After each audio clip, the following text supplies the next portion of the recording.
அனைவருக்கும் வணக்கம். தெய்வீக பலன்கள் சேனல் சார்பாக தங்களை அன்புடன் வரவேற்கிறோம்.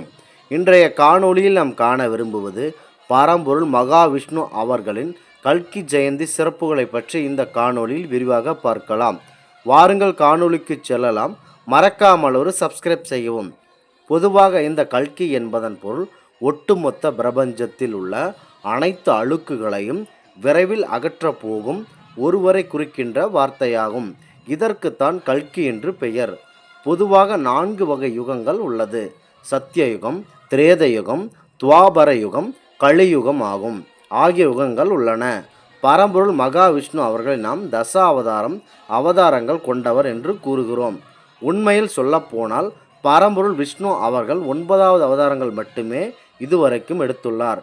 இப்போது இருக்கும் கலியுகத்தில் இங்கே இருக்கின்ற மக்களின் செயல்பாடுகளை பொறுத்து, அதாவது தீமைகள் அதர்மங்கள் போன்றவற்றின் நிரந்தரமாக அழித்து தர்மங்கள் இறைவனை பற்றிய பக்தி நெறிகளை மக்களுக்கு கொடுப்பதற்காக பரம்பொருள் மகாவிஷ்ணு அவர்கள் எடுக்க போகும் அவதாரத்திற்கு பெயர் கல்கி அவதாரம் என்று கூறப்படுகிறது. சத்தியயுகம் இருந்து பரம்பொருள் கிருஷ்ணர் அவர்கள் தான் இருந்த மனித உடலை நிரந்தரமாக விட்டுவிட்டு வைகுண்டத்தை நோக்கி கிளம்பி செல்கிறார்.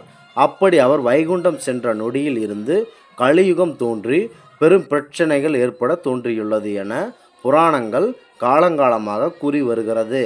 பரம்பொருள் மகாவிஷ்ணு அவர்கள் பகவத்கீதையில் கூறியுள்ளது போல ஒவ்வொரு யுகத்திலும் எவ்வளவு நன்மை தீமைகள் அதர்மங்கள் ஏற்படுகிறதோ அதனை பொறுத்துத்தான் நான் மீண்டும் ஒரு அவதாரம் எடுத்து இந்த மக்களை காப்பேன் என்று விஷ்ணு அவர்கள் உறுதி கூறியுள்ளார்.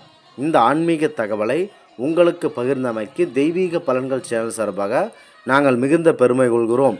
மீண்டும் ஒரு நல்லதொரு காணொளியில் உங்களை சந்திக்கிறோம். நன்றி, வணக்கம்.